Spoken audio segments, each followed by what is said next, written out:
Hi, my name is Emily, and today I'm presenting Tocsin, a red flag recognition dating simulator. This is obviously a first version.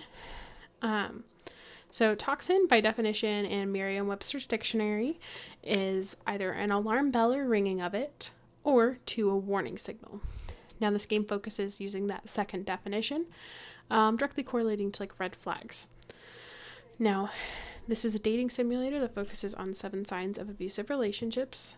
These would include constant contact, financial manipulation, gaslighting, isolation, coercion, violence, and love bombing. So this game consists of 7 levels and a mini game for each level that correlates to those signs. Each level approaches different situations and conversations that the players have to navigate, and throughout, several red flags will be brought forward, and players must recognize and flag them. Now, this is important because 1 in 4 women and 1 in 9 men will experience some form of domestic violence in their lifetime, according to statistics from the National Coalition Against Domestic Violence. Now, as easy as it is to say just we need to teach abusers not to abuse, the answer is not as simple as that. And the best way to protect people is to provide them with the tools to recognize these behaviors so that they can protect themselves. So that's the goal of this game. And it's targeted towards students grades 9 through 12. Now, the current version is geared more towards female students because that is the perspective that I can write from. But updated versions with a bigger team should include male perspectives as well as any other unique perspectives. This is a visual novel simulation. It's a standard dating sim for the PC. Now, each level will flow as follows. It will have the introductory minigame, as well as an informational teaching screen, which will look something similar to this. This is just a rough idea of what that could look like. And then it will have the main level. So, the overall objective of the game is that players will learn about 7 common behaviors of unhealthy relationships and be able to recognize them in use. Now, this is a sample of what the interface would look like. Obviously, you have your text box and your character that you are interacting with for the level in a single frame screen. Now, the menu will give you the options, to save and continue, save and return, or, select settings to adjust sound, visual quality, screen size, etc. Now, the lower left, we have this little red flag icon with the number 3 marked next to it. That indicates that there are 3 red flags left for the level. And when those do occur, the player will simply click on the icon to mark them. Now, in the bottom right, there's that cell phone icon, and that will appear on every level. It will contain the lesson level slide that introduces the level, as well as additional information that would be revealed through like text messages to and from other characters. And there are 2 levels that would actually include texting back and forth as a mechanism needed for the level. Now, players are able to save at any point in the game. There's just going to be 3 save slots. But once a player completes a level, they can replay it as many times as they'd like, but all levels are locked until the previous level has been completed. Now, let's break down the levels. There are 7, and they appear in this order as shown.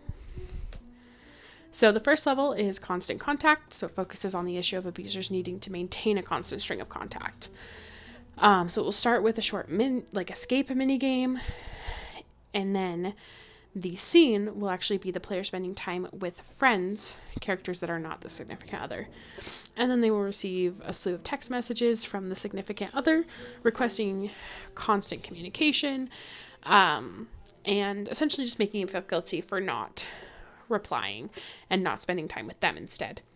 So the red flags for the level would be that request for constant contact, the guilt for delaying in replies, and anger on their end from the delay in response.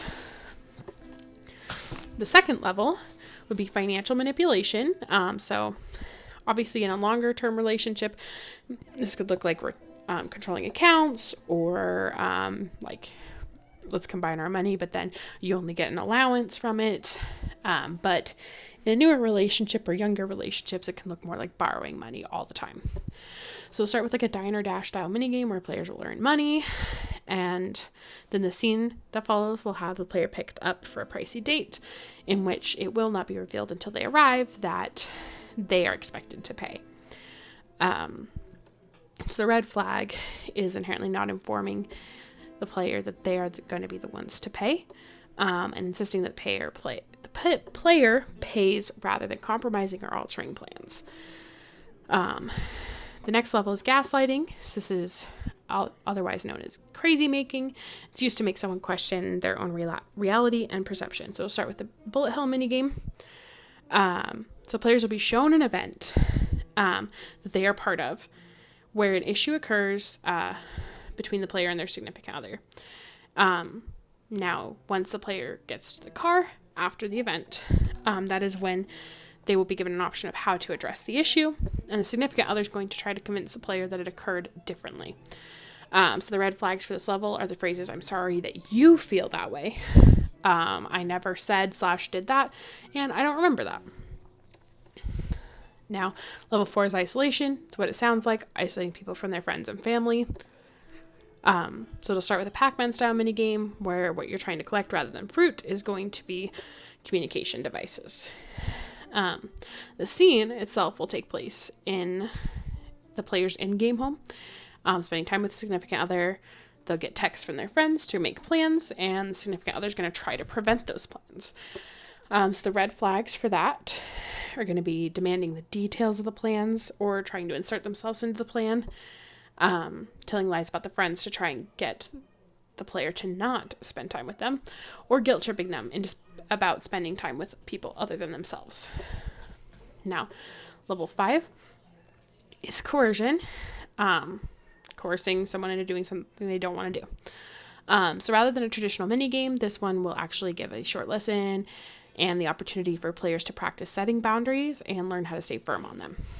Now, obviously, typically coercion takes place in a much more extreme manner for more extreme things, but due to the age that this is geared towards and the rating, we're going to keep it PG. So the situation is a movie night, so your other insists on physical contact and kissing even after being told no. So the red flags are not taking that no for an answer and like pushing and trying to surpass established boundaries. So level 6 is violence and threats.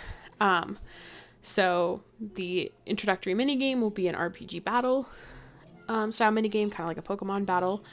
And the level will take place after a date in which the player is going to run into an old friend. So the significant other is angry, accusing the player of cheating, starting a fight. And threats will be made on the drive home. Now, rather than threats against the player, these threats will actually be in the form of reckless driving and threats on their own self, suicide threats. These are just as manipulative and violent as threats of violence to the actual person. So it's important to address those as well. Threats to an actual person are a bit more obvious. So the 7th level is love bombing. And this is a tactic used to make victims feel safe and loved at the start of a relationship. So it will be introduced with another bullet hell minigame. And the scene that will take place is very early in the relationship. It'll be notated that this is like 2 weeks in, on the way to a date. The significant other is going to profess his love, as well as give the player expensive gifts, and you're going to find out the date is pricey. So the red flags are that proclamation, the price of the gifts, and the price of the date.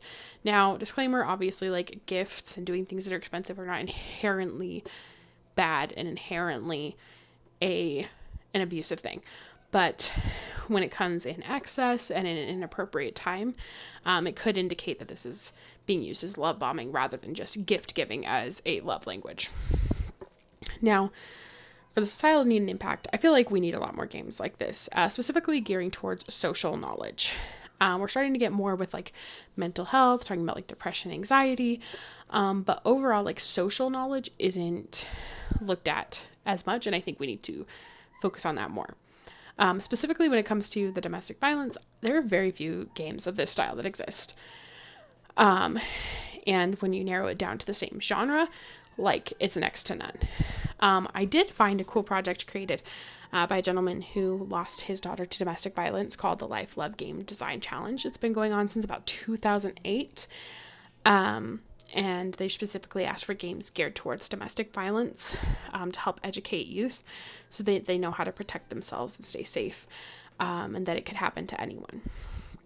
So I think there is definitely a market for games like this one, and I hope to see more come in the future.